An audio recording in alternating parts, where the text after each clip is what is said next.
name is Fred Keeley. This is a dangling conversation for over a decade about California government and politics, and we are going to continue that tradition today. We will have as a special guest California's insurance commissioner, Ricardo Lara. And what we typically do in these sessions is we have our guest at about the halfway mark. I'll provide some updates on California government politics. We will spend some time with Commissioner Lara, and then we'll do some more updating. And that will also include questions from the OLLI participants who have been very loyal to this program for a very long time. So thank you all very much. California is in, of course, a number of challenging situations that are not new. They didn't end when the legislative session ended last year, and they didn't end when the 2021 year ended. We know that certainly the COVID virus in all of its various manifestations has wreaked rather significant havoc on a wide variety of areas of our culture, our communities, our institutions. Certainly in the healthcare field, a tremendous pressure on healthcare providers and those who provide assistance to those folks as well. Certainly the issues around schools and masks and closings and openings and so on have been part of the fabric of California politics and government for the last year and a half or more. What we're seeing now is that the moderately good news is that California has a relatively high number of residents who have received one or both vaccines, depending upon which manufacturer of the vaccine they use. An awful lot of people have also received booster shots, although the most recent version of COVID has had the characteristics of being rather wildly contagious. What we also found is two things. One, if you are vaccinated and boosted, generally speaking, you are much more protected against that. And if, whether you are vaccinated or not, you have a case, either breakthrough case in the event that you were vaccinated and boosted or not vaccinated at all, it seems as if this is less virulent. This is a strain of the COVID virus, which seems to be less lethal, if you will. And the efforts to continue with various social distancing, masking, certain requirements indoors and outdoors, school issues, and so on continue to be somewhat controversial. But at the same time, much of that, according to the public health officials, is having the desired effect of seeing a bend in the curve of new cases, the virulence of those cases, deaths, and so on. So although it's probably a bit early to claim some kind of victory with regard to COVID and its various strains, it is probably fair to say that California, like many of the other states in the nation, is seeing at least a peak that has we've gone beyond, and we're seeing relatively rapid decreases in hospitalizations and how packed our hospitals and other healthcare facilities are. I'm not trying to say that this is not a problem. It is a problem, but certainly it is one which has, at least under the current virus, seems to have the characteristics of starting to ease off rather considerably. That was an issue which dominated much of the legislature's work for the past couple of years. And in my contacts with state legislators now, they're looking at other sets of issues which they believe are important to deal with and maybe didn't get the kind of attention that was necessary during COVID. One of those is that there has been, of course, in our country and in our state and in various communities, we have seen the issue of policing generally and police accountability as an issue in many states. In California, it has been an issue as well. We're starting to see legislation go into effect that went into effect on January 1st of this year, which was adopted by the legislature, signed into law by the governor during 2021 at the relative end of the first year of the two-year legislative session. One of those bills in the accountability area made a rather significant change in that there is an entity called the Peace Officers Standards and Training Commission, known in the law enforcement world as POST. And POST is the entity in the state government that gives a training regime for peace officer standards and training. And they also are the folks who establish, in effect, the standards for that training and getting what they call POST certified, Peace Officer Standards and Training Commission certified, which is the way that you get to become, among other tests and standards, become a police officer in the state of California. What the legislature and the governor did at the end of last year, which became law merely a few weeks ago, is that inside the Peace Officer Standards and Training Commission, they have created an accountability board. And that board will essentially review items that rise to their level with regard to at least assertions of unaccountability and the desire Peace Officers Standards and Training Commission to provide accountability in the instance of certain police alleged misconduct. The power in this is really quite extraordinary. It allows this new entity by a 2/3 vote of the commission. So the standard is very high, 2/3 vote of the commission to, in essence, decertify a police officer for certain activities that have been raised to the level of the POST commission. Reason that I think that has some significance is that it is embedded now, the accountability component of policing, which it isn't as if there was no accountability before, but an additional layer of accountability is now layered in.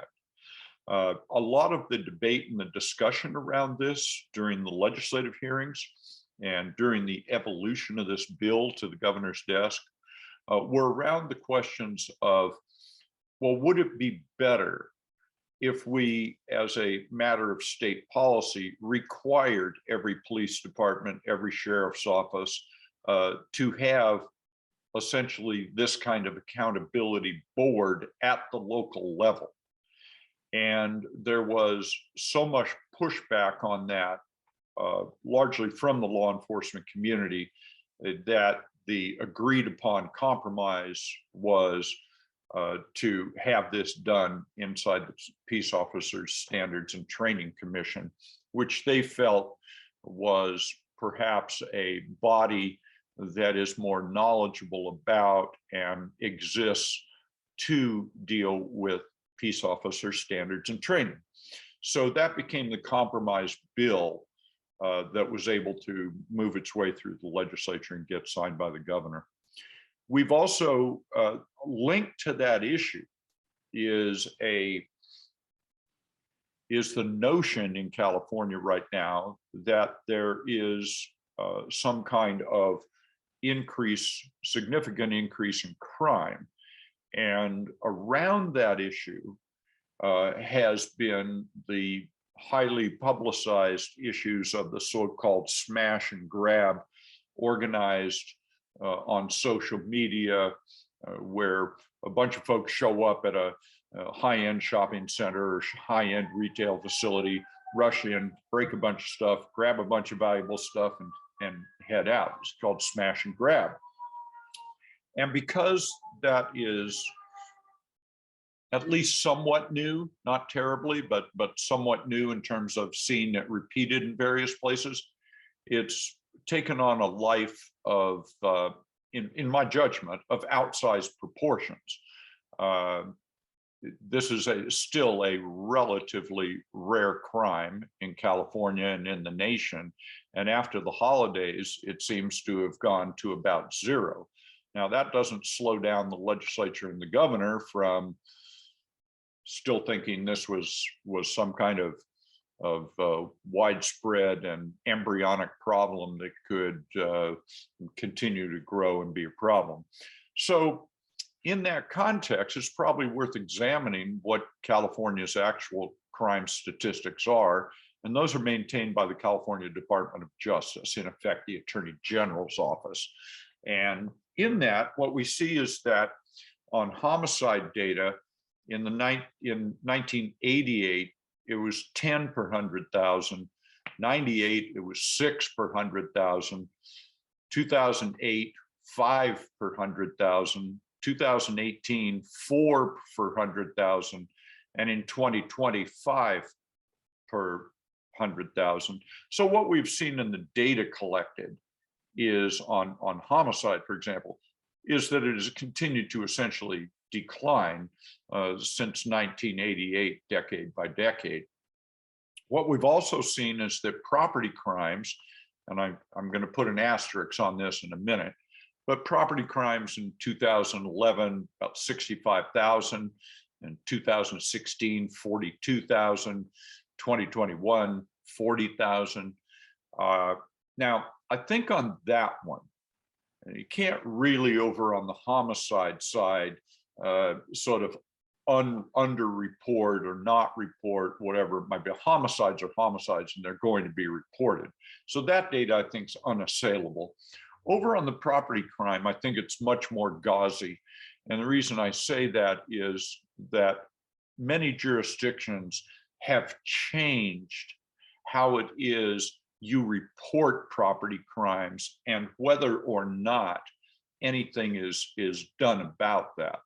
In many jurisdictions, not all, not most, but in many jurisdictions in California, what we've seen is that on certain property crimes that you would typically have reported to the police, and they would send somebody out and do an investigation, write up some kind of report, look for the bad guys and gals, that kind of thing, is now simply a reporting issue over the phone or online. And so I think it is fair. Some folks in the criminal justice analytics world will tell you they don't trust that number. And I think that's fair comment and fair observation. In other words, what we do know is that in California, crime from a statistical data record keeping point of view is not experiencing some spike in crime. And so I think that part of how we feel or think or observe in the body politic levels of crime certainly has to do with what is being reported, what is being characterized. And I do think a good example of that is the relative hysteria, certainly during the holiday season, around the smash and grab activities. I'm not diminishing those by saying that they don't matter. They certainly do matter. They matter to the retailer who's had items stolen from them. They certainly frighten customers. There's no question about that.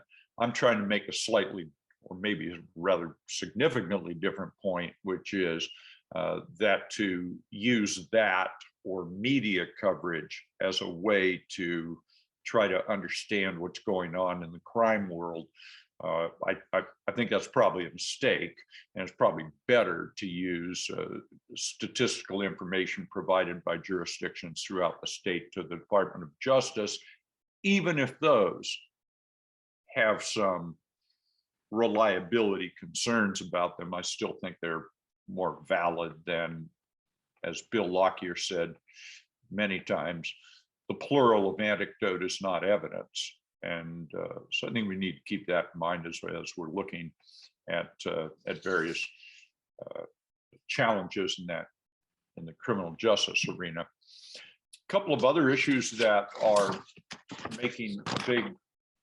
splash in Sacramento. One is the continued focus on housing. And I think what we are seeing in that arena is two very significantly different paths.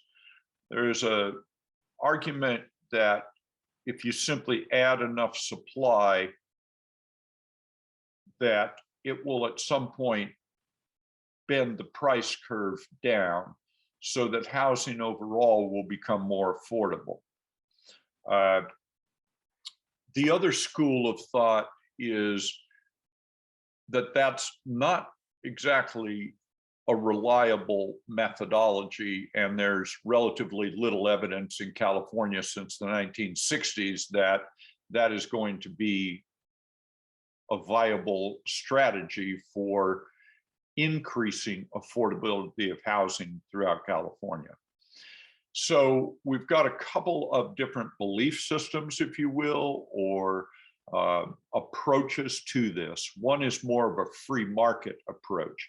That's the one that you would see with Senate Bill 9 and 10, where the laws that went into effect January 1st of this year, just a few weeks ago, which essentially say that on a single family zoned parcel where you have a home, that you could add an accessory dwelling unit, a junior accessory dwelling unit, divide the parcel in half, and build a duplex as well. In other words, where there was one, you can now have 5.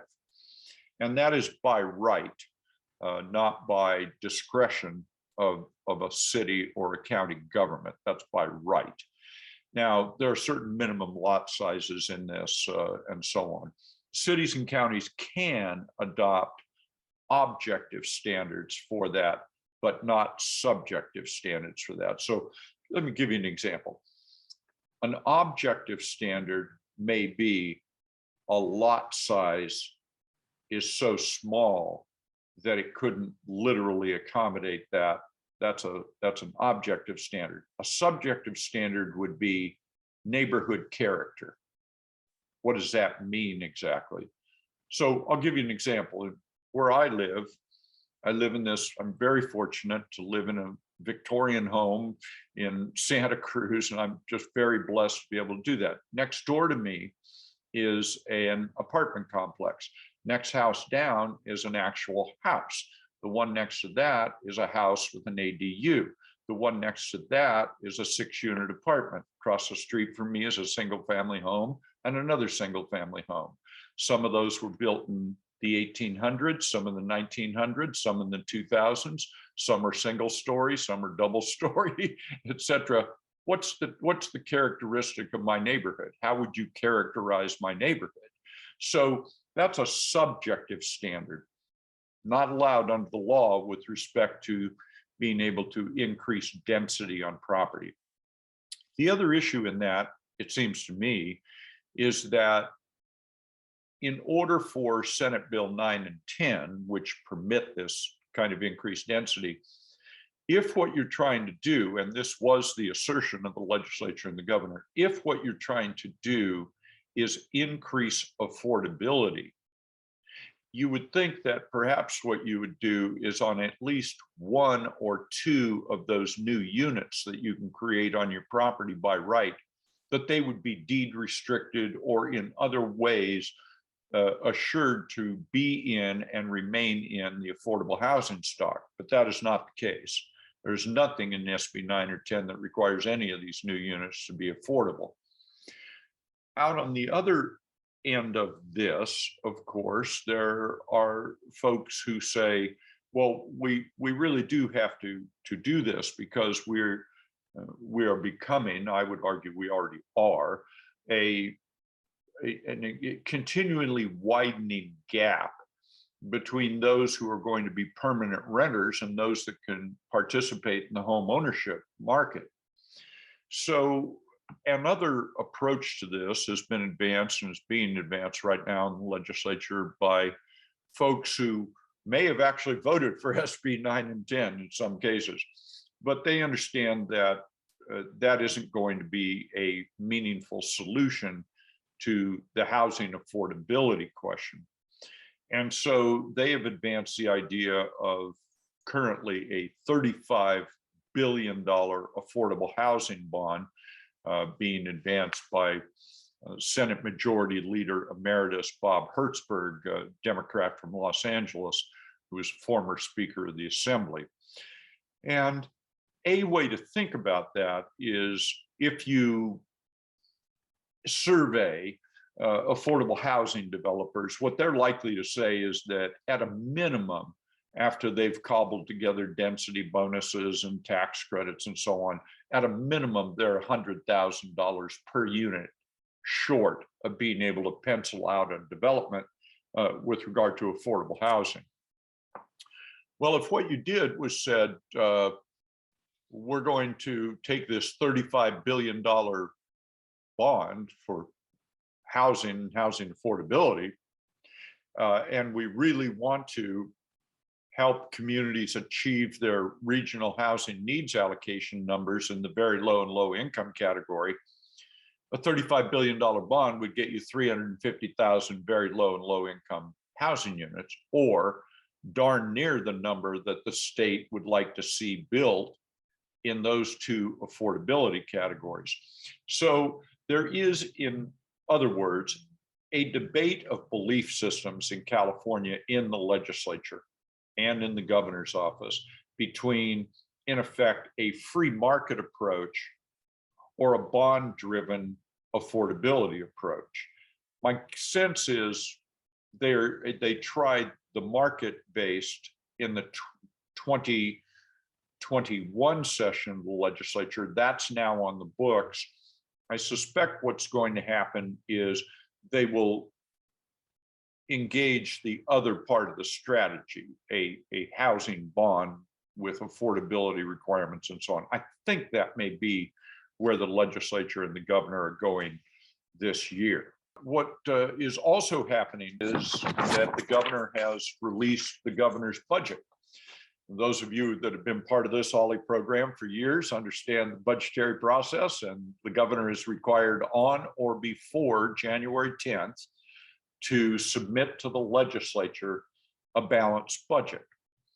And that budget is required to be there on or before that date by state constitution. This isn't custom and practice or a nice idea. It's required by the state constitution.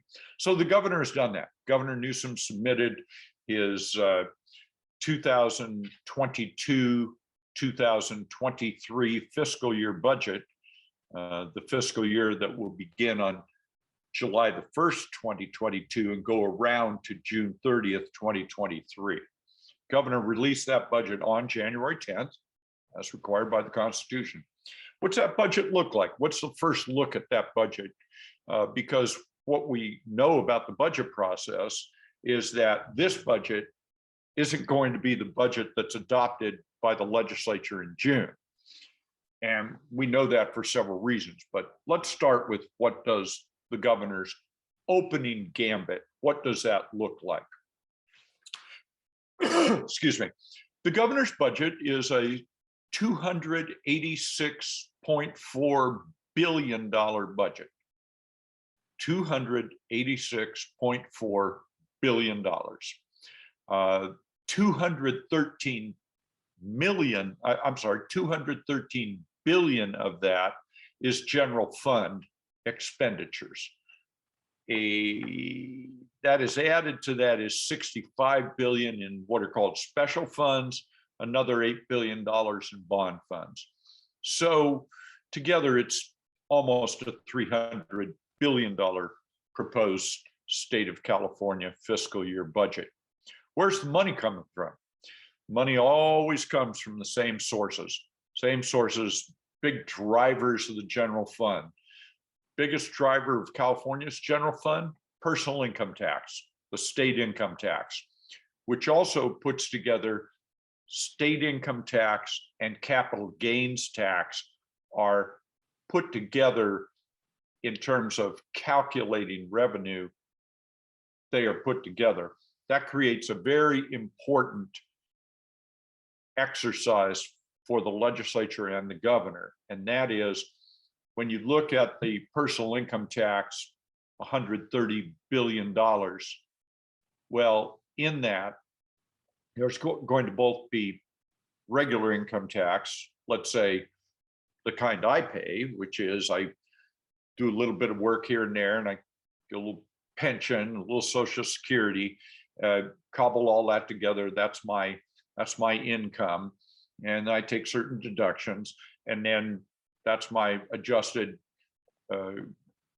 income, and upon that I pay state income tax. Well, the state could pretty much rely on, in my case, that'll reoccur year after year.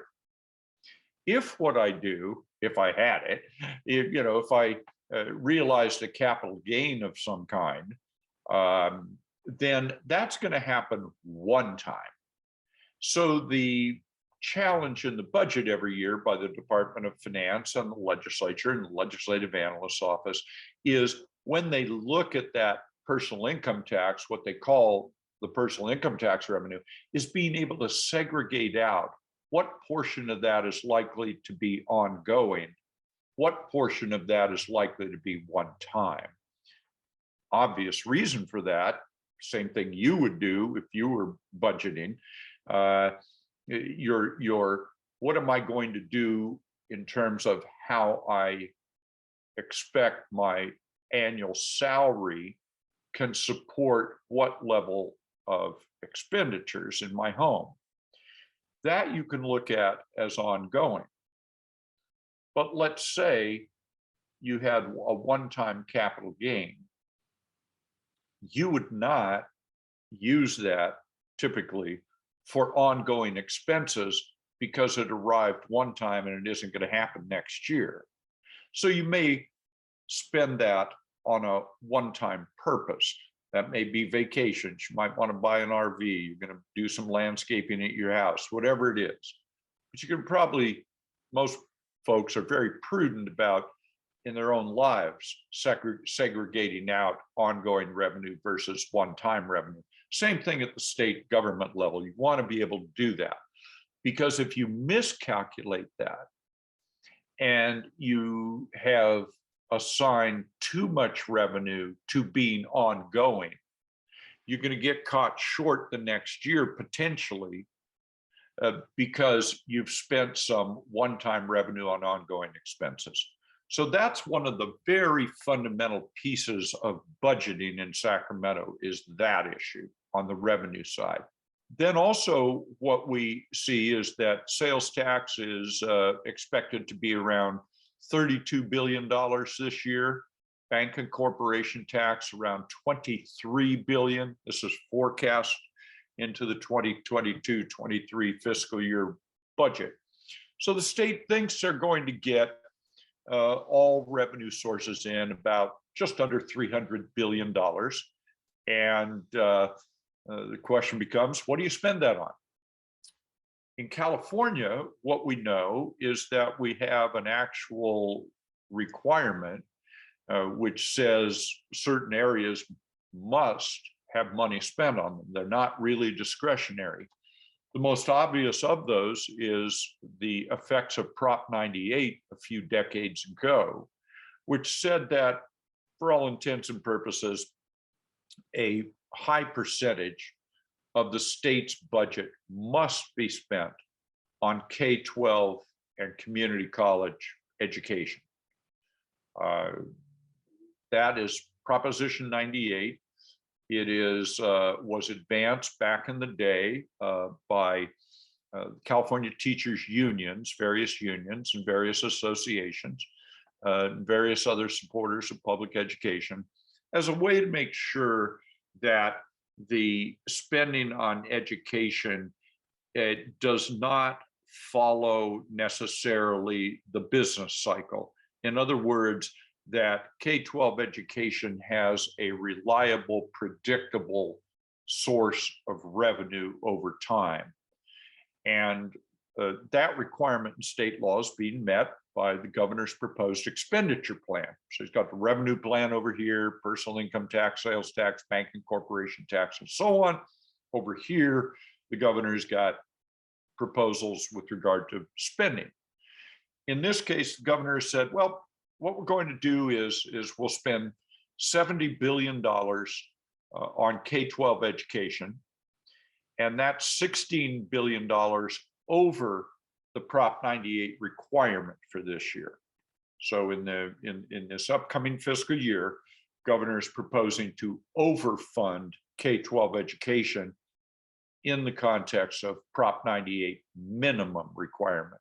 So he's met the minimum and then wants to go above that by about $16 billion. What we also know in California is that in order to pull down from the federal government the two big health and human service programs that are federal in nature, operationalized at the state governmental level, and then actually delivered at the county level, are the two health and human service behemoths, one of which is Medi-Cal, which is called Medicaid nationally. We call it Medi-Cal in California. That's the medical program for low-income individuals and their kids. And Medi-Cal is a rather comprehensive medical services program available to low-income families, as I indicated. That program is one which was established by the federal government. And in order for states to operate that program, in other words, to pull down large amounts of federal money, they have to put a match on the table. That is also true not only of Medi-Cal, it's true of temporary assistance for needy families. And that is what most people would have over the years called welfare. Back in the day, we called it aid to families with dependent children. And during the Clinton administration, President Clinton and then Speaker Newt Gingrich reached a deal that changed the old AFDC program to the new Temporary Assistance to Needy Families program. Not so new now, been in place a couple of decades, but it was a big shift. The fundamental deal between the Republican House and the Democratic president was that you would essentially put some term limits on how long you could be on temporary assistance to needy families, put in a job training and education requirement, whole range of issues that took two belief systems, a Republican belief system and a Democratic belief system, and found where they had some overlap in terms of beliefs and values to establish a new program, temporary assistance for needy families. And that is, in essence, also a federal program. And in order to pull down that federal money, the state is also required to put a match on the table. So in that regard, we see that there's $70 billion K-12, $64 billion to pull down federal money for both Medi-Cal and TANF. Those are virtually all, well, not virtually, all states in the United States do that. The most conservative governor in the United States pulls that federal money down, puts some state money on the table. Where the differences are in governors and state legislators dealing with these two federal programs is, number one, any changes in eligibility that the state may want to have, states pay for. Any extended services or issues such as that, the states pay for. But they pull down the federal money, put a state match on there, and then at the county level, that's where individuals who are eligible, they go to the county level to actually apply for Medi-Cal or TANF. So the state budget is not surprising in that regard. The revenue sources are the same traditional revenue sources. The expenditure areas beyond K-12 and Health and Human Services are the traditional spending areas as well. So the next in terms of priority would be higher education. That would include the two higher education university systems, not community colleges. Community colleges are funded through Prop 98 with the K-12 system.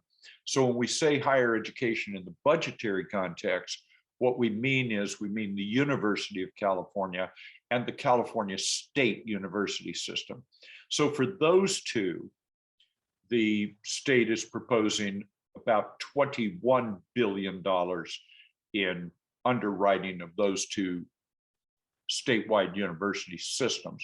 University of California does not overly rely on state general fund money. It's the state's premier research institution, and it gathers together its funding in ways that are different than the Cal State CSU system. So, but what we do know is that California provides over $20 billion in subsidy for those two university systems. Corrections is the next largest area of general fund spending. So we've gone K-12, Health and Human Services, higher ed. Now we're at corrections. And I will add my annual snarky comment, which is that I would be happy to call it the correction system if I thought it corrected anything, but it is called the correction system, and it is the adult and youth prison systems. And for that, the state is looking at $15 billion in spending. We also see that we're going to watch the legislature deal with what the Department of Finance, anyway, at this point, believes is going to be something on the order of a $45 billion surplus. State is required under various constitutional amendments, various statutes over the years. They have broad discretion on spending that money, but they also, at a certain level, have a requirement to return money to the taxpayers if it reaches a certain kind of spending and revenue limit, which California almost never reaches, even with rather substantial budgetary surpluses. So I think, in other words, what you will see is during the next 4.5, 5 months, you'll see the legislature having all kinds of ideas on what should happen with that $45 billion over and above, putting a portion of it in a rainy day account, budget stabilization account, and so on. What are the priorities for the legislature, and what is the engagement between the governor and the legislature on that? We will know that over time. We will see next week, out will come the legislative analysts' response to the governor's proposed budget. Then budget subcommittees will start hearing.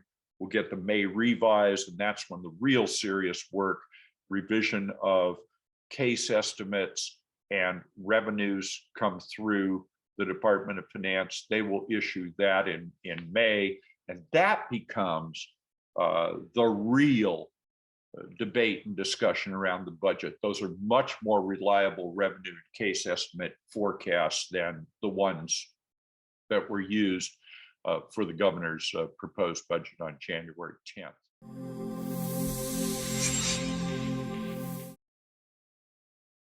It is now my pleasure. I feel very, very fortunate that through this OLLI program, we are able from time to time to invite on guests who have a particular interest, experience, expertise in public policy, California government. You should always be afraid of a sentence that begins with "when I was in the legislature," but when I was in the legislature and had the great privilege of representing the Central Coast for many years, I met Ricardo Lara.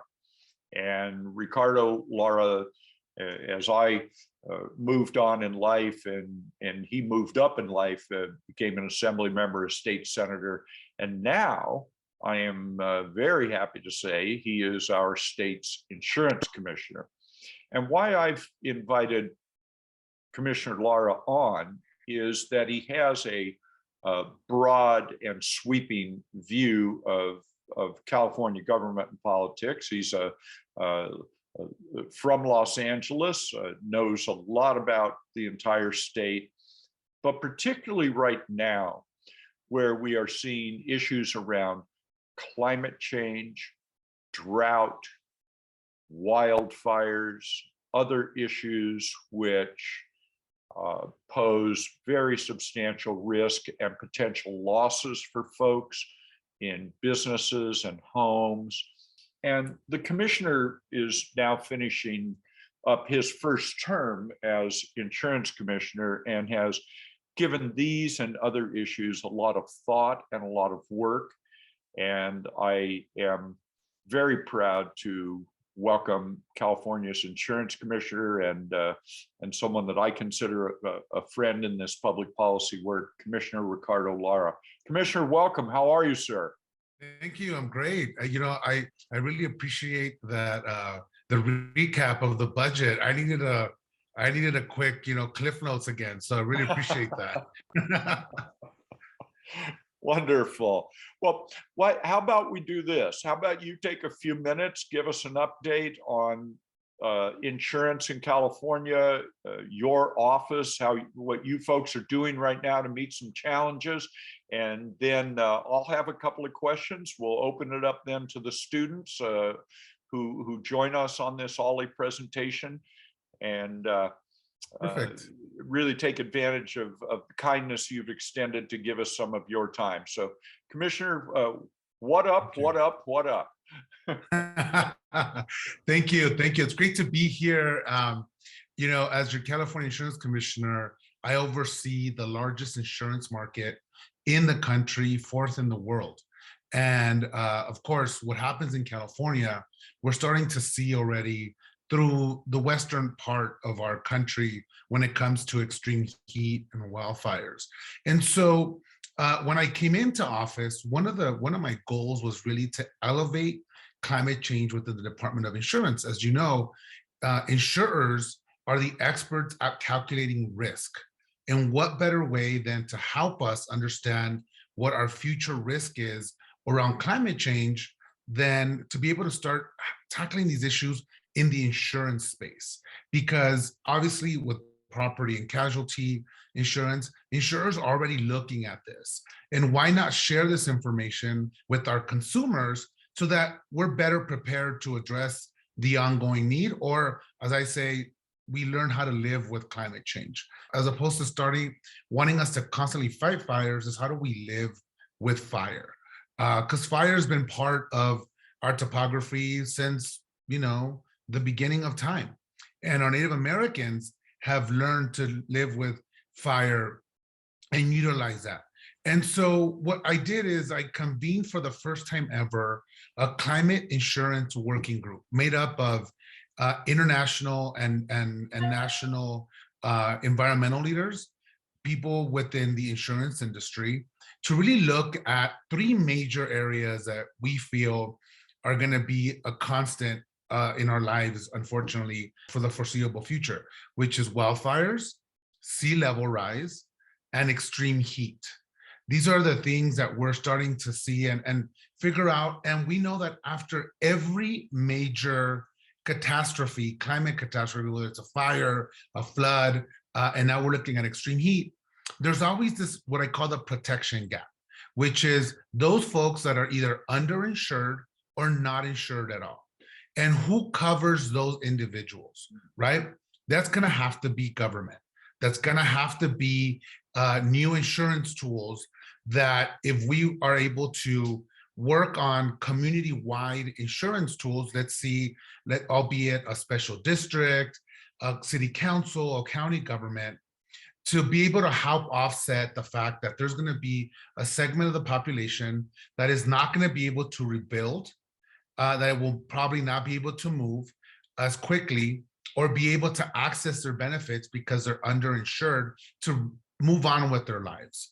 And so we started tackling this issue, especially with our reinsurance companies, and looking at what models exist throughout the world. And we know that there's innovation happening in this space like never before. And I wanted to bring some of that innovation into California. I'll give you a brief example of what Kenyan farmers are doing to address drought and insurance, and how insurance plays an important part.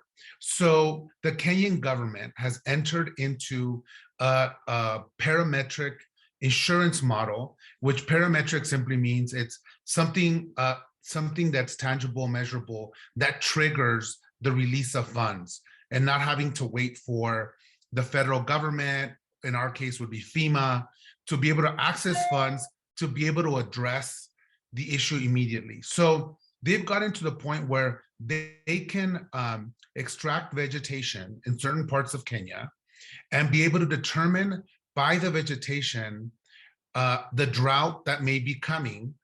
And given the percentage of the drought actually happening through the vegetation study, they're able to release money, the reinsurance company, to these Kenyan farmers to say, we have to move your cattle quickly because drought is coming.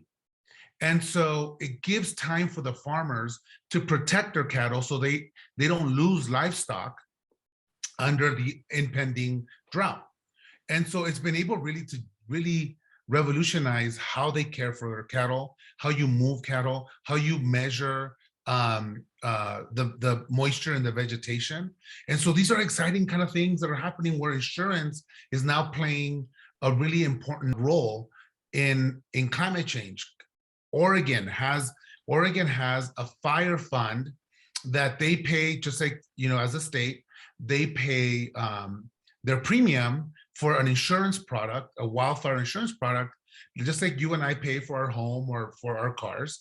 And when there's a fire, depending on the severity of the fire or how many acres burn, the insurance company releases money to be able to help offset the fire. But in the off time, when there's not a fire, it also behooves the insurance company to start helping on mitigation efforts so they won't have to pay out the claim, right? And so it is now, I think, a fascinating way of looking at how insurance can play a pivotal role in keeping us safe, accessing funds quickly, and helping us address these climatic changes that we're seeing happening.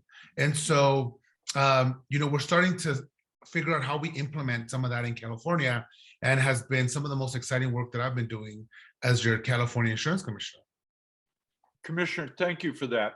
Many of the folks who are on this particular course offering through California State University Monterey Bay's Osher Lifelong Learning Institute program, many of those folks live either on or within a very few minutes of the coast. And you discussed sea level rise, which is, to put it mildly, a major issue in California, where we have 70% of our 40 million people living within a 1.5 hour drive of the coast. The coast is the major international, national, and state tourist attraction.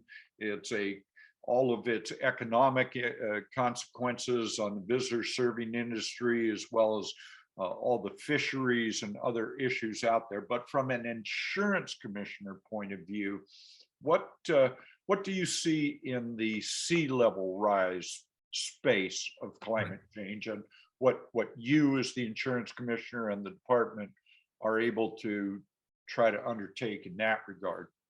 Absolutely. Sea level rise, we know, is happening, and it's happening not just in California, but it's happening around the world as just temperatures continue to warm.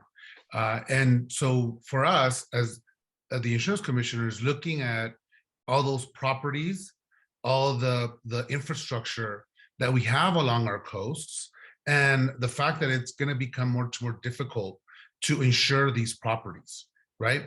Or to get a competitive rate.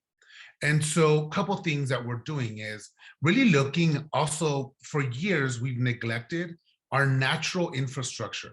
And what I'm talking about is essentially not waiting until we get to a Katrina or to what happens in the Netherlands, right? Where you have these massive gray infrastructure, which are these concrete walls that are much more expensive to maintain, and they're just much more unsightly, that we start working on fortifying our natural infrastructure that's essentially already been in place to help us from extreme storms or sea level rise.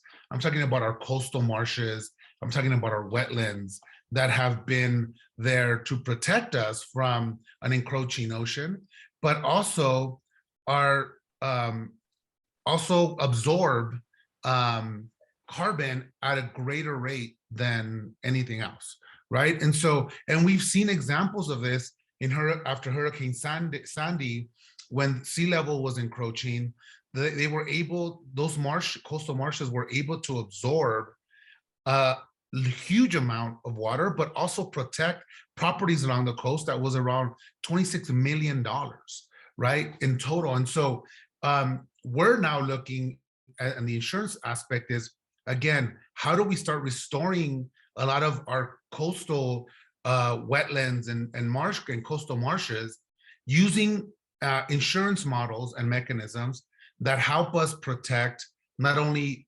lives, properties, the insurers, and start fortifying these natural infrastructures that we already have in place.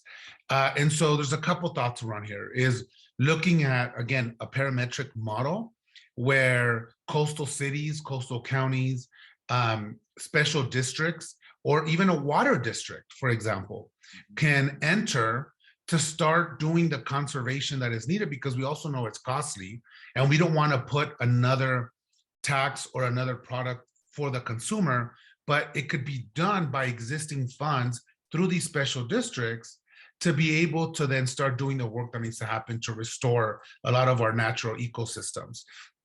And then also, how do we protect the homes that are around the coast and our businesses? You know, we're seeing a lot of our hotels are also along some of the coastlines, and those are also millions of dollars.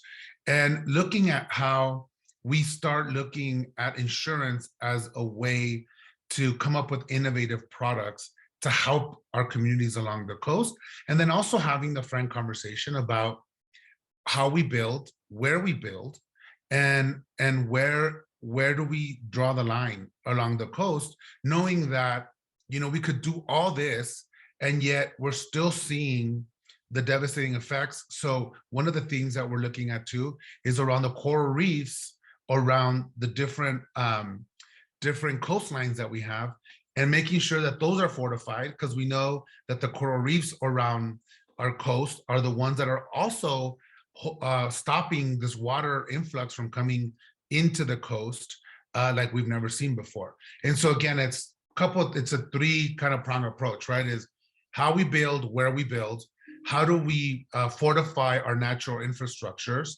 within the ocean, which it's our coral reefs, and then our marshes and wetlands that absorb a lot of that water as well. And then looking at creating these products that are going to help us address the ongoing effects of climate change.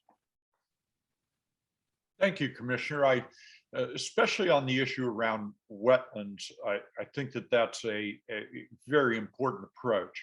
It seems to me that the data worldwide is that something on the order of 70% of all wetlands have disappeared, and Right. around the coastal communities in California, I'm sorry, in the United States, it's closer to 90%. And I think you're absolutely right. We know that when Katrina struck New Orleans, there was an awful lot of post-incident analysis of what would have happened had the historic wetlands been there, rather than they were destroyed with fill and development, that the order of magnitude in terms of the damage would have been a fraction of what it ended up being. And this isn't some idea advanced by, you know, the kookiest end of the environmental movement or something. This is, you know, NOAA agrees with this, commerce agrees with this. This is not an arguable point, it's a factual point. And the concept of restoring wetlands has so many benefits with regard to the climate change impact issue. Also, as I'm sure you know, sir, from your service in the Senate and so on, that the restoration of wetlands also have a very beneficial effect on cleaning up water that goes from the terrestrial environment, streams, creeks, rivers, overflow, et cetera, into the ocean. That it has a very beneficial effect of cleaning that water up before it hits our nearshore coastal water. So thank you for the good work in that regard. Let me ask you about a couple other issues. Everything around the environment and climate change, boy, we could spend probably several sessions on this, discussing that in some depth. But there are other lines of insurance that you folks regulate and try to pay attention to in the same way that you were talking about these other issues. And so we are seeing now in California all of this business that I was discussing earlier about housing issues and affordable housing and who's going to do it and how, and whether SB 9 and 10 and the free market approach is going to have some beneficial effect, or a big bond perhaps that's dedicated to this, maybe another way to do it. Is insurance implicated as a cost factor with regard to affordable housing? Absolutely. It has to be part of that, especially in an era where, you know, we continue, especially at the citywide level, continue to incentivize building out and building sprawl. Yeah, and you know, the conversation I've been having with my team is, at what point are homes no longer insurable, since or businesses not insurable, right? Because we keep encroaching on the environment. We're now not investing in the urban core. And we also have to change what, you know, and this is, I think, the hardest part, is we have to change our mentality of what a home is for us. And I think it's, and it's going to take us a couple generations, right? In some countries, a home is a condo.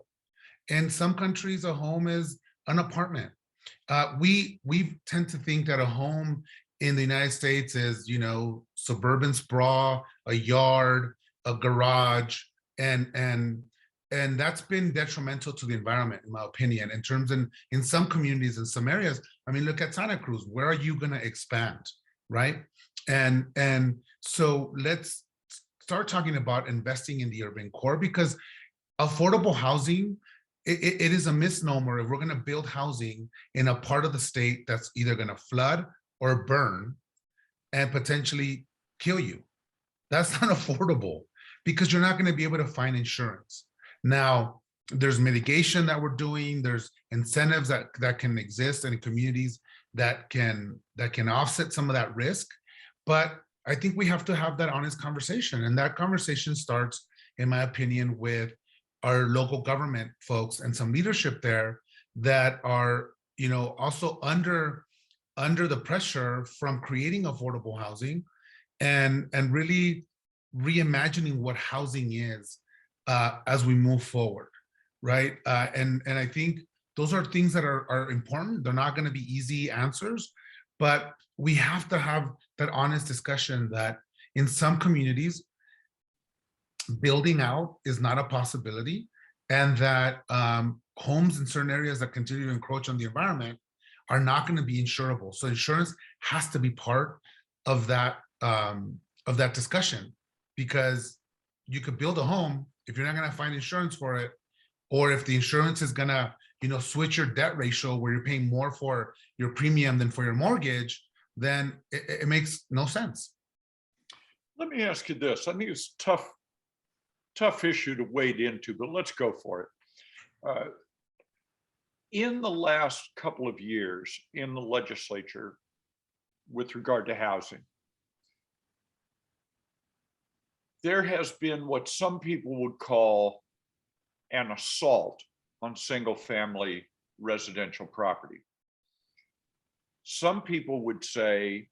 that's not a fair characterization. The fair characterization is that single family residential zoning has, in terms of its historic roots, has more than a little bit of a patina of racism to it. Yes. Back in the day, for example, when my parents bought a new home for $19,000 in San Jose in 1961, they were just happier than heck because they were able, my grandparents didn't own their home. Nobody owned their home, right? My dad served some World War II, gets out, GI Bill, works like crazy, puts things together, buys a single family home, sound home I grew up in, a suburban home, the one you characterize, front yard, backyard, modest sized house in a neighborhood that was very much like that. Criticism of that zoning that came in the 1920s, 30s, 40s, 50s, and into the 60s was that oftentimes it contained deed restrictions and other forms of restriction. Couldn't sell to a Jewish family, couldn't sell to an African American family, couldn't do this, couldn't do that. Now, that was not the case in the suburban world I lived in. They didn't have those. But it is undeniable that such restrictions did exist. Fair housing laws come along, tear those barriers down, etc. But there's a lot of residual behind that. So some folks say, in our attempt at equity and justice writ large, we need to root out many of those historic racist policies. And they root their actions recently in the legislature in, this was a bad idea back in the day, and it contained these, and there are still some vestiges of that, therefore we shouldn't have any more of it. On the other side of the debate are folks who say, let's solve the problem, let's cure whatever racial issues there are that are implicated in that. Let's cure those through legislation, but not through saying we shouldn't have any more single family residential, because a hell of a lot of people, and I think this is a way to look at it, I'm being intentionally provocative, but I think a way to look at it is, a lot of people who look like me, we got ours. And maybe some folks who look more like you haven't gotten yours. And so where is the fairness if we try to really end, which I think SB 9 and 10 have more than a little bit of that in it, let's try to end single family zoning. My guess is there's an awful lot of folks in the Latinx community, African American community, and others who have previously been disadvantaged by that, who say, no, wait a minute, that is exactly what I want. I'm still managing towards that in my life. So I'm wondering what your thoughts are on that. I think, I think it's really a false choice. And I guess, Fred, I think it reminds us as former legislators that you can't do a one size fits all for the entire state. And I think just as you have, people who prefer to live in really urban areas that are, and other people who don't, I think people will make that decision throughout the course of their lives. And we have to say, look, if you want to have this type of lifestyle, these are the communities that can fit. Now, in those communities, we have to make sure that those laws are implemented, right? Those anti-discrimination protection laws that are critical for fair housing and so forth. Yes. But there is, the beauty about California is there's a little bit for everybody, right? We don't have to choose one size fits all where we're destroying, iconic communities, single homes. And we're also creating, I'm thinking of, I don't know why Vancouver comes to mind, sky rises with beautiful homes and that New York kind of experience. And that was, Fred, growing up, I grew up in East Los Angeles, and my parents bought their home, 2-bedroom house, big backyard. They had 4 boys that they wanted a yard. And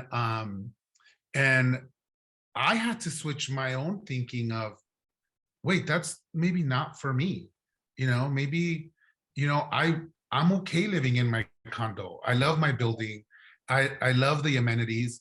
And so I even had a code switch myself that, oh, I am successful. I own a condo. I may not have a home, but that doesn't mean, and so it's, I think, very cultural too for us, like that Americana, like you're only successful if you have a home with the yard, the white picket fence. And this is why I'm saying we have to, what a home is for me could be very different to what a home is for you. And that's completely okay.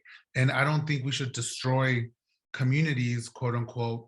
And it's difficult to legislate in this space because a one size fits all in this particular issue is not going to work.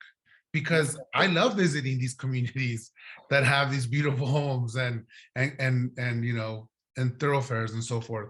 So I think we need to step back and figure out, and the insurance part is critical, as you were saying, because no matter how much we want to build in or build out to create housing, if you can't find the insurance for it, or if the insurance is too expensive, people are not going to move there, no matter what.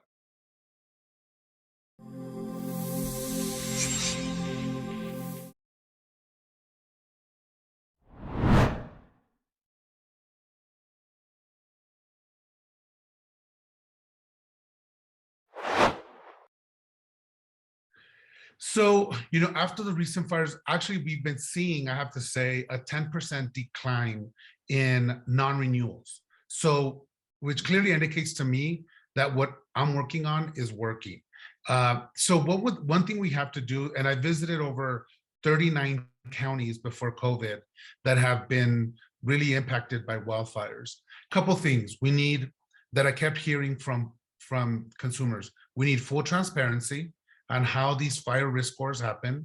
We need to understand. We need help in getting and doing the mitigation that is critical to keep our home safe. And 2, we have to move beyond a parcel by parcel level, right? And so what that means is, how do we start working on bringing down the risk for the entire community, not just parcel by parcel? One neighbor could invest thousands of dollars creating the defensible space, changing the roof, putting the shutters that are appropriate, because we know that fire, it's the embers that cause the fires that are floating in the air, not necessarily the ground fire. And so one neighbor does everything, the other neighbor has done absolutely nothing, and then their house still burns down, right? And so we started now moving towards creating community-wide mitigation standards. And we've taken the last 2 years, we're about to finish those. And actually, we're going to announce those on Monday at a press conference with Cal OES, Phil Ghilarducci. For the first time, I just brought everybody together using my good old, legislative staffer mentality and said, let me just bring everybody together. Let's all agree on community-wide mitigation standards with the flexibility to allow certain communities to look at their own topography, weather patterns, everything, but at least, and bring the insurance companies in and say, what does a community need to have? Ingress, egress, how many, water pumps, how many fire stations, so that we're bringing the risks down for everybody and we keep insurers writing in the communities. So that is going to get done Monday, finally. The second thing is communication by the insurance companies to consumers. Right now, there's no transparency when it comes to what your fire risk is, what your fire risk score is. Is there an ability to mitigate against that risk? Or is there an ability for you to appeal that score and say, nobody's come to my house, they don't know what I've done, and why am I getting the score that now is kicking me off your insurance? So we're submitting regulations that are going to give you just that, full transparency, so that local governments can see what algorithms are being used to determine what these scores are. Because currently, not even the Department of Insurance gets that information. They hide behind saying it's proprietary information. You know that one, Fred, all the time. business always tends to do that.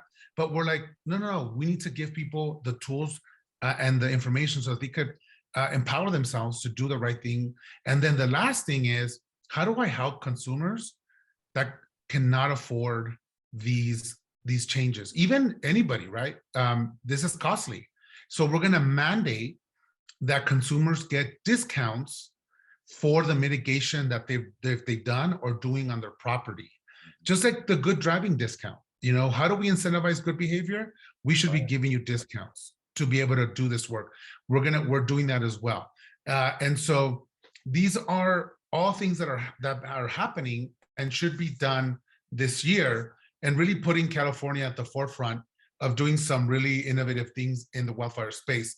The other thing that we need to start looking at is prescribed burns. I was just in Humboldt County with the Yurok Indian tribe, where we're learning from them how they do the prescribed burns, how it actually helps the vegetation. It helps those legacy trees to get rid of all the infections and critters and mites and dust and everything and moss that grows in there.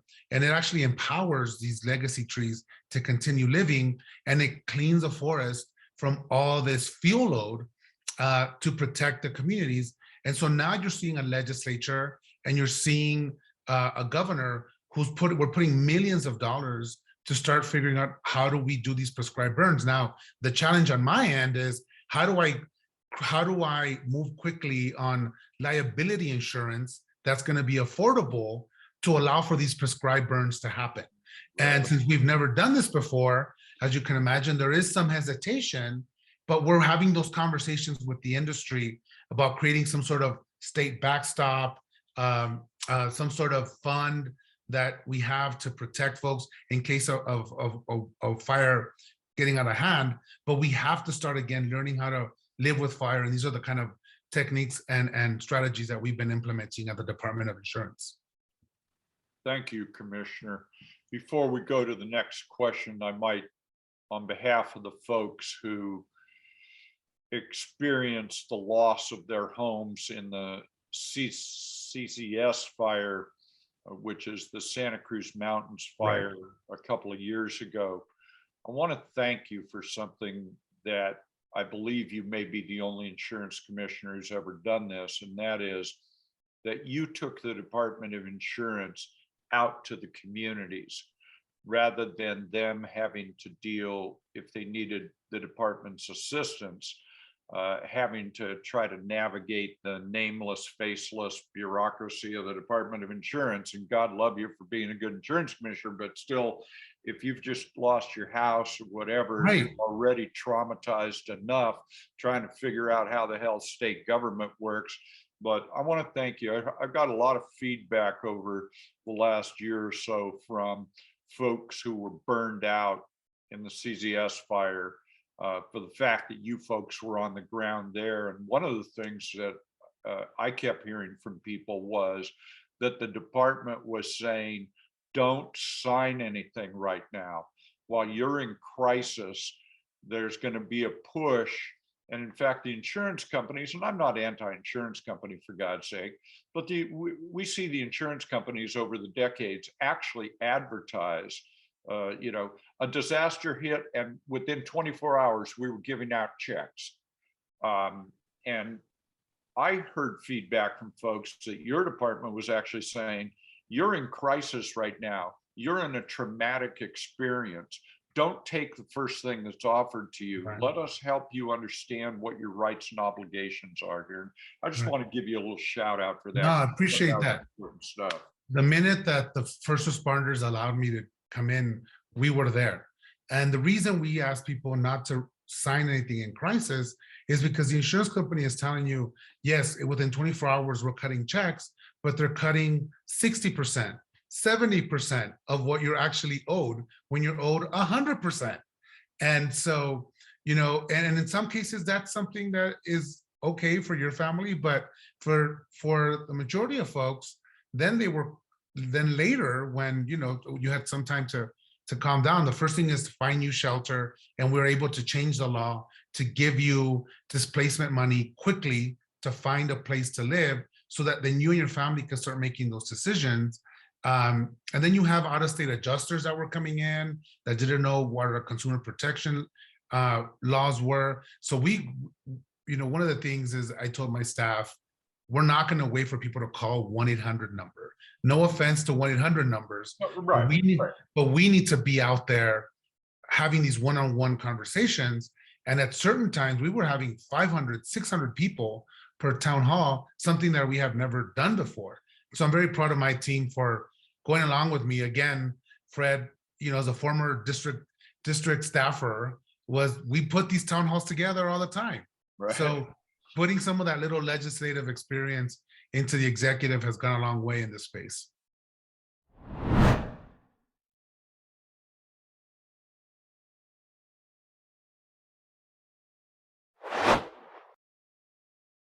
I've been in this business my entire life, seems like it, since college. And my first job out of college was working for the legislature. And I got to the point where, the number one worry that any elected official should have is to do their job, and to do their job with an open heart and with the wherewithal of helping others. And that's what I'm going to continue to do. And I differentiate myself from anybody else that I actually have a long history of fighting for consumers, fighting for the underdog, and fighting for working class folks. And I'm going to put my record up before the voters of California, and they're going to ultimately decide. And it's an honor and privilege to serve. And I'm going to continue to do so as long as the voters of California keep me in this position. This is a big state. Hate to have to paint it, it's very, very big. And we are continuing to expand the health of our economy. But what we are seeing, and my guess is in the insurance world, you see this as well, that despite a lot of people's good efforts, when we look at some of the economic indicators, we see a widening gap rather than a narrowing gap. And folks such as yourself and our mutual friend, John Laird, and our mutual friends in Southern California, Bob Hertzberg or Antonio or Kevin De Leon or anybody, just people who spend their lives in this space.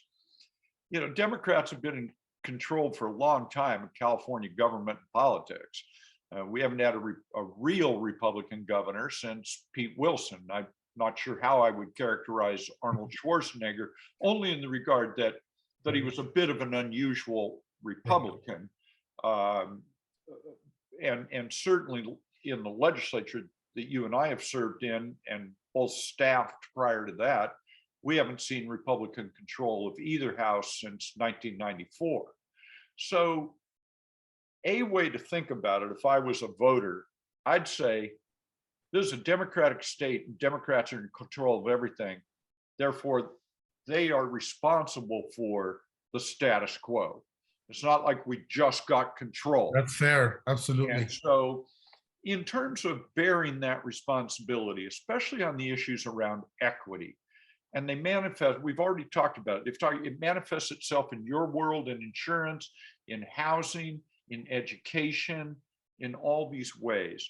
And as we're sitting here in Black History Month, and we are wrestling with the vestiges of the great original sin of our country. I love my country always, always. But I'm skeptical of it sometimes. But I love my country. How is it that in California, that as far as we can see into the future, Democrats are going to be in charge? And so that carries with it enormous responsibilities and obligations. And for me, and I think for you, because I know you pretty well, that a core value for us is fairness, equity, whether it's on sexual orientation, it's on race, it's race and class, whatever it is. What are the things we can do, in your opinion, to bear our responsibility as governing Democrats to make this a more fair and equitable state? Well, a couple thoughts on that, Fred. I think we throw that word equity around loosely, and really, Right. I don't think we understand what that means. What could be equal for you could be completely equal for somebody else. I think we need to really think about fairness. And then, yes, we've made some tremendous strides in California, but we're seeing that economic divide. And I want to say economic because I think as Democrats, we haven't really focused on the economic empowerment of working class folks and people of color. I think we talk about financial literacy, but we don't talk about how do we empower and help folks understand how you build wealth in this country, and be okay with talking about building wealth. And what does that mean? One of the instances I talk about in insurance is life insurance policies, for example. Why is it important for people to buy life insurance? Because in one generation, with that, policy, you can buy a home. The next generation, you can invest in your business. You can, get yourself out of poverty, right? And so nobody talks about how we break down those barriers to access to wealth. And let's be real, Fred, even in the Democratic Party, the main decision makers are still very wealthy, white, elite folks in LA and in San Francisco. Yep. Right. And so even for somebody that, me as a constitutional officer, it's still, you don't have those relationships, right? And then I think the other thing too, as Democrats, is something that I did when I first became insurance commissioner, as I said, is let's go talk to people. Let's figure out, we get too insular, Fred, we get too insular to being in the Capitol, and we get caught up in our own world of what's important, what's not, and who's pushing this or that we lose total perspective of what people need and people want. And I think we've rested a lot on our laurels that we have an electorate that has been very generous to our party and given us the opportunity to really be innovative, but we really haven't. I think, again, reinvesting in education, as Governor Newsom, is critical.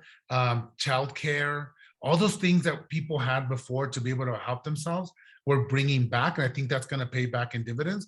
But I think one thing that we still fail is to have a conversation about how do people build actual wealth, and what that means to you. And so I think, those are important things that we need to consider. We can't rest on our laurels. We need to have those conversations, especially now when so many people feel that nobody represents them, right? And so we need to do some old school precinct style politics again and have conversations with people. Did I know everything I knew now as insurance commissioner if it wasn't for the fact that I went to Trinity, Siskiyou, Mariposa, Calaveras County, Santa Cruz? As elected official, I don't claim, and I'm not going to be put in a box to be able to say I know everything, but what I do know is the process and the system, and I know how to get things done, but I'm going to get those ideas from consumers, and that's what I do.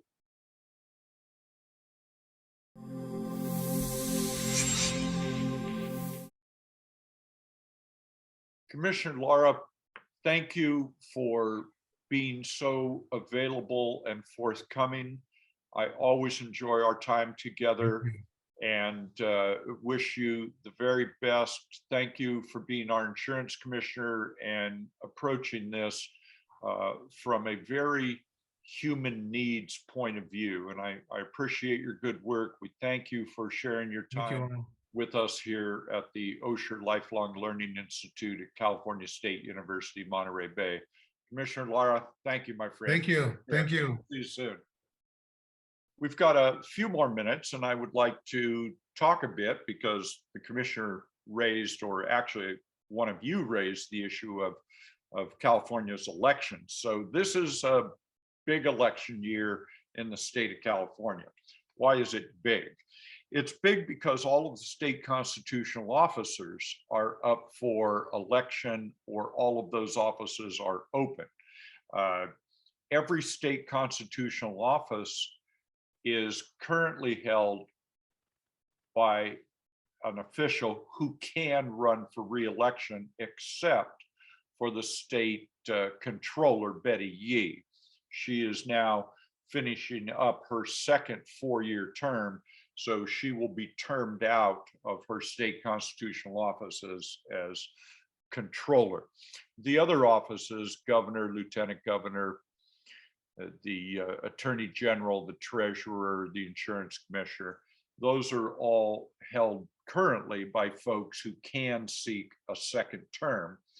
Obviously, that doesn't automatically guarantee they'll get it. That's why we have elections.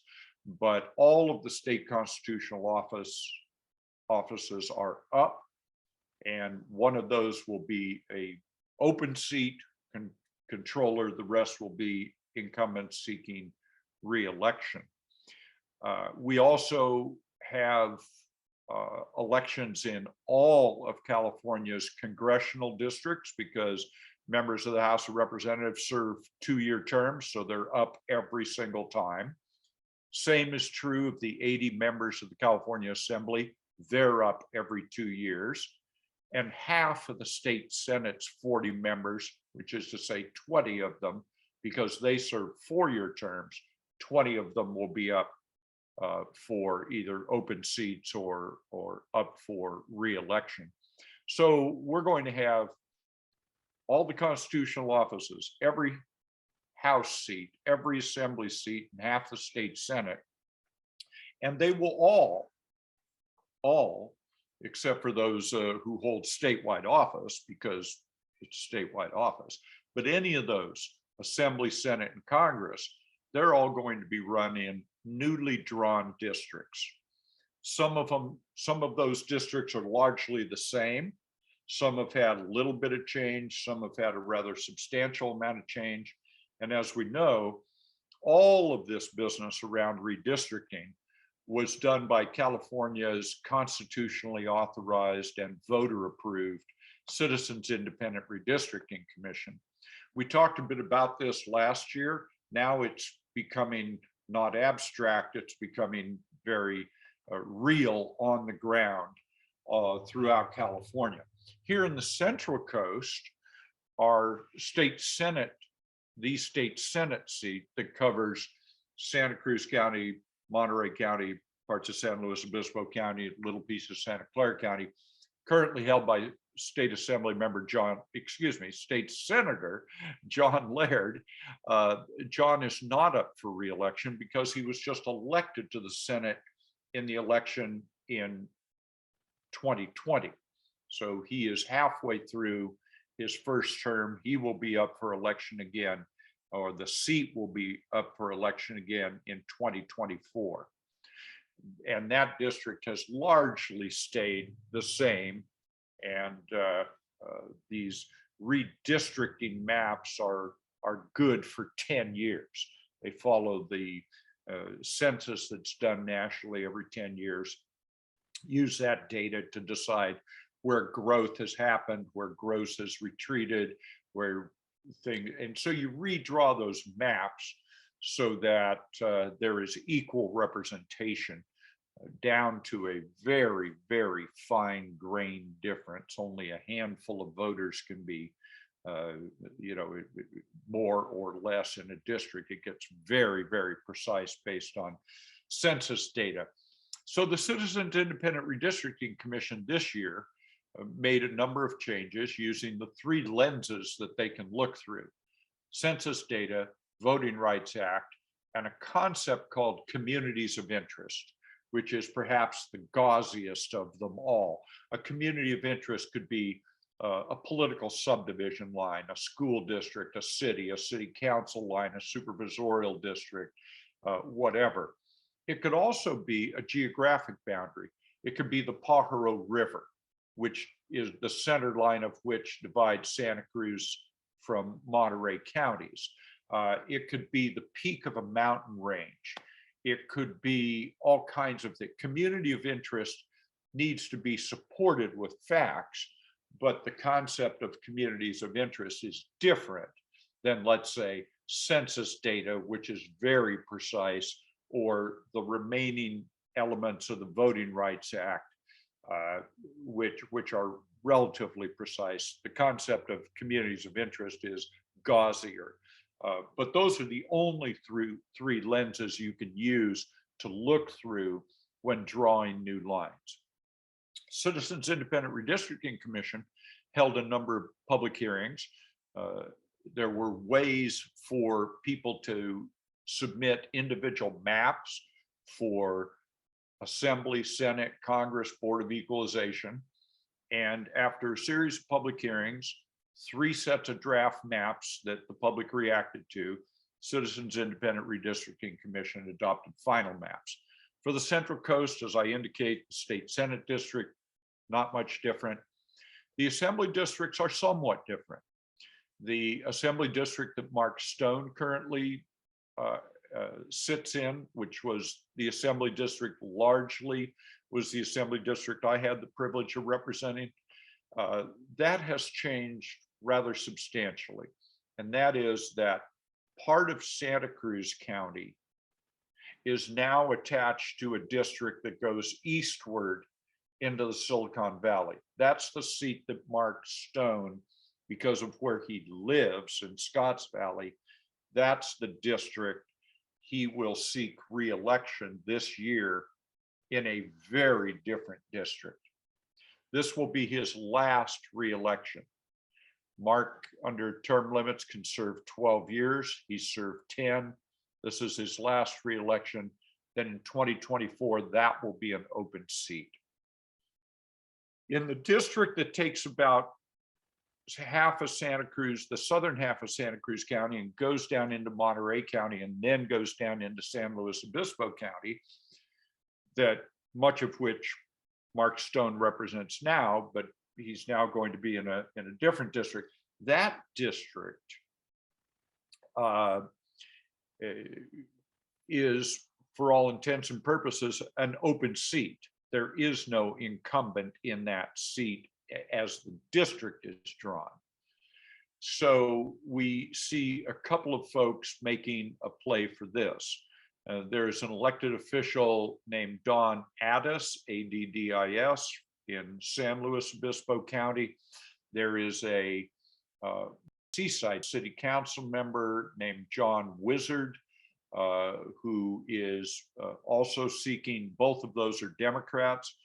Both of them have filed for that assembly seat.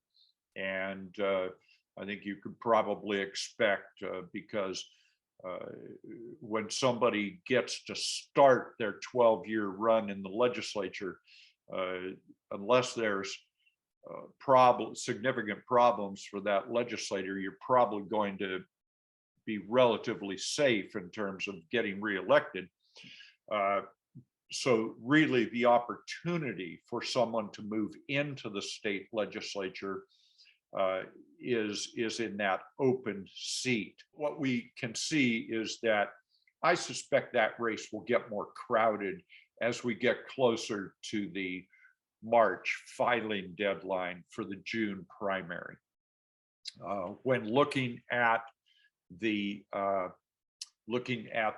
initial campaign filing reports in terms of contributions and expenditures, Ms. Addis and Mr. Wizard are within about $20,000 of each other in terms of funds raised, cash on hand, and so on. So we'll continue to watch that race because it's really the one open seat in the area that we generally discuss. We're going to keep an eye on that. We also know that the Senate seat that Ana Caballero currently occupies in the Salinas Valley has been changed in some rather significant ways. But I think the expectation is she holds on to that seat and will do fairly well. There are congressional seats in the area that are shifting around. The current district that Representative Jimmy Panetta sits in is less changed than some of the surrounding congressional districts. For example, in the northern part of the district currently occupied by Representative Panetta, it's gone a little bit north and then makes a turn and goes a little bit east. It's not a substantial number of voters that he's gaining or losing. He's losing a little bit from the south, and that's being added up in the north and going a little bit eastward. But for all intents and purposes, about 80-ish% of that district is the same district that it is now. Now you go one north, and we see that longtime incumbent Congress member Jackie Spear has announced that she is not seeking re-election, and that's also a district which has San Mateo County on both sides of the hill, coastal and inland, comes down, stops just a little bit short of Santa Cruz County. And then we see another congressional seat to the east of us, which is currently occupied by longtime Democratic Representative Zoe Lofgren. And it is sort of the east and southern portions of San Jose down into the Coyote Valley, and then actually comes around and wraps into a portion of Santa Cruz County. San Jose Mayor, current incumbent Mayor Sam Ricardo, is taking a look at that seat in 2024, not in 2022. Zoe Lofgren has indicated she will stand for re-election in 2022, and she has given a nod that says, I'm unlikely to run in 2024, and she does not consider it a hostile act if people are starting to look at that seat for 2024. And Sam Ricardo seems to be out early on that. There's some thinking that perhaps Assembly Member Rivas would look at that congressional seat. There's some thought that former Assembly Member and current Monterey County Supervisor Luis Alejo may look at that seat as well. So again, we're going to see a case where in one of these open seats for Congress, where there are no term limits and people sit there for 20, 25, 30 years, when there is an opening, there's a rush because it may be the only opening for decades to serve in the United States House of Representatives. So we will see in this election cycle, 2022, and in 2024, we're likely to see a lot of churning going on here in the Central Coast, and a lot of positioning for either running this time or in 2 years. We're going to see a lot of activities in that regard. We've also seen a couple of other things on a more of a less of a regional basis, more of a statewide basis, which is that we are seeing a number of resignations, more so than we typically see. And that's not just people saying, I'm not going to run for re-election. It's actually, I'm resigning from the job. And we're seeing some of that due to health. We're seeing some of that due to people pivoting to other offices. We've seen a variety of reasons for that. But for me, it's an asterisk in the sense that it's an unusual. I don't think there's a single factor analysis of why that is occurring, but it is occurring. And it's somewhat unusual. But as we look at the state and look at the June ballot and the November ballot, in our area, we're going to see some contests that we might not see as frequently. Also, what we will see is the ballot is starting to shape up in terms of what will be on there other than candidates. So initiatives, referenda, those kinds of issues. Issues placed on the ballot for voter consideration by the legislature, items placed on the ballot through initiative by voters put on the ballot, referendum, issues put on the ballot to try to unmake existing law. Referendums are also a function of citizen petition gathering and submitting signatures and so on. The ballot is not closed off yet, either for June or November in that regard. There have been quite a large number of efforts to gather signatures for various purposes throughout the state. And what those campaigns are finding is two things. One,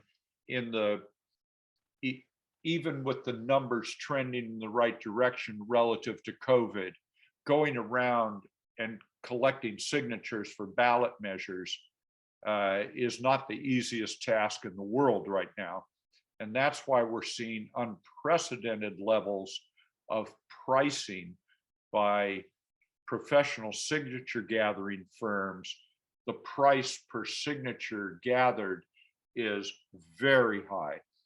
Used to be, not used to be, I don't mean back in the 70s or 80s, but typically the range for signature gathering someplace between $1 and maybe at the high end, $5 or $6 per signature gathered.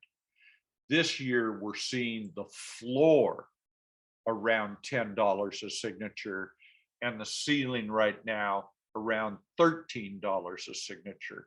Well, if you want to gather 1.2 million signatures to qualify an initiative for the ballot, we can all do arithmetic fairly well. So you're going to need 8, 10, 12, 13, 15, $20 million simply to qualify a measure for the June ballot before you've even started the actual campaign to prosecute a campaign in favor of your ballot measure. So what we're seeing, I think, is that there will be less measures on the ballot in June, maybe even in November, that get there through citizen initiative, and more that get there through acts of the legislature that need voter authorization, bond measures, that kind of thing, and maybe even some policy measures. I think that's what we're likely to see over the course of the next couple of months. The deadline for submitting signatures in order to qualify for the June ballot is coming up real quickly here. So we're going to know probably in the next 30 to 45 days what the June ballot looks like. The November ballot is completely unknowable at this point. So that's a very quick rundown of election 2022 based on what we know right now, which is we fundamentally know that this is a year of some moderate level of upheaval because it's the first election after redistricting has been done statewide.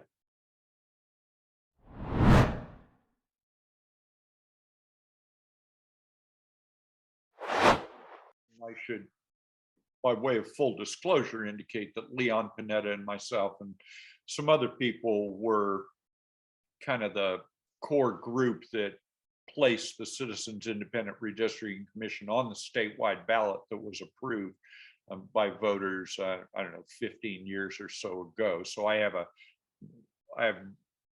don't have an objective view of it. I happen to think it's a very positive thing. 2 data points that the commission could not know.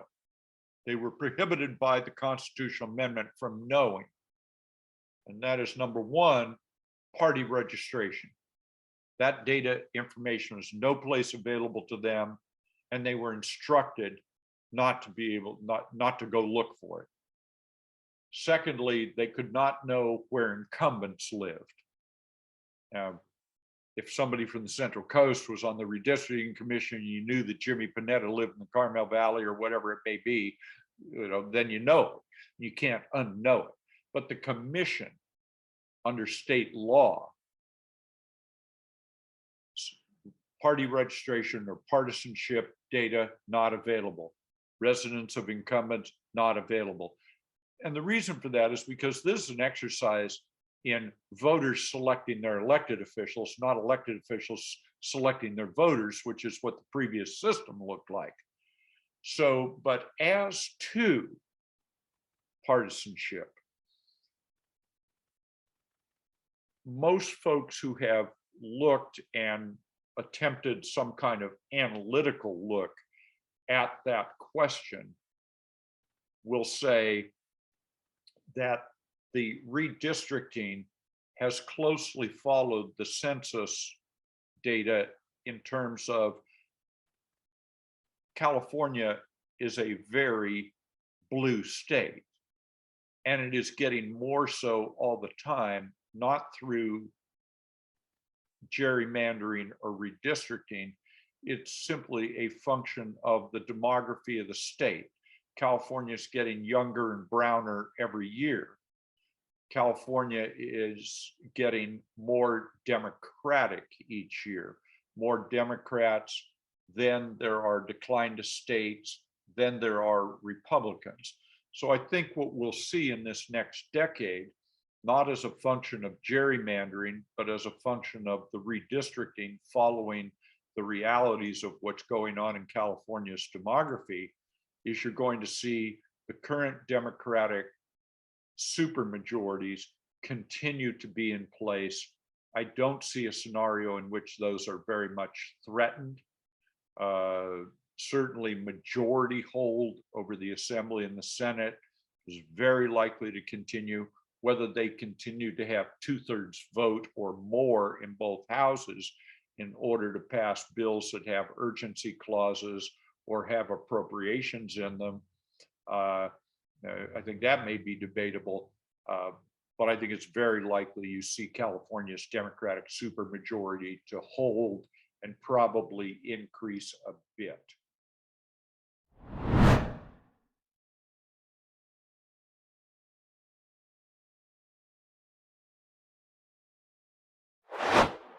Back in the day, when voters in California adopted term limits, one of the issues embedded in that was a provision saying that state legislators were prohibited from being in either a legislative or public employee retirement system or in any retirement system that receives any funding from the public. In other words, if you wanted to go have a 401k and you were funding it yourself, whatever, you take care of your own retirement, but legislators were prohibited from having a public funded retirement program. That was again, a function of the voter adopted term limits initiative. And the way that it can be remedied, the only way that it can be remedied is for that provision or the entire term limit issue being placed back on the ballot with a provision allowing some form of retirement for legislators. I will tell you that I don't see that happening anytime soon, or maybe ever. I think voters have made it clear they had an opportunity to change term limits, and they did a few years ago. They shortened it from 14 years eligible total service, 6 in the Assembly, 8 in the Senate. They changed it to 12 years, but you can do it any way you want. Mark Stone has chosen to do 6 2-year terms in the Assembly. John Laird did 3 terms in the Assembly, and now he's going to do 2 in the Senate. So you can do it any way you want. Short-term limits have been shortened, but they've allowed, I think, institutional memory to be more significant than it was during the shorter term limits in terms of what you could do in either house. Let me be less obscure. I was allowed under term limits at the time to serve 3 2-year terms in the Assembly. That's it, then it's a lifetime ban. Mark Stone can do 6 terms in the assembly. But if he chooses to do all those 12 years in the assembly, he can't go serve in the Senate. I did 6 years in the assembly, and I still have the ability, not that I would lose my mind and do it, but I could still seek 2 terms in the California State Senate if I was inclined to do so. So the term limit world is all regulated by the voters and can only be amended by placing any amendment to term limits back on the ballot.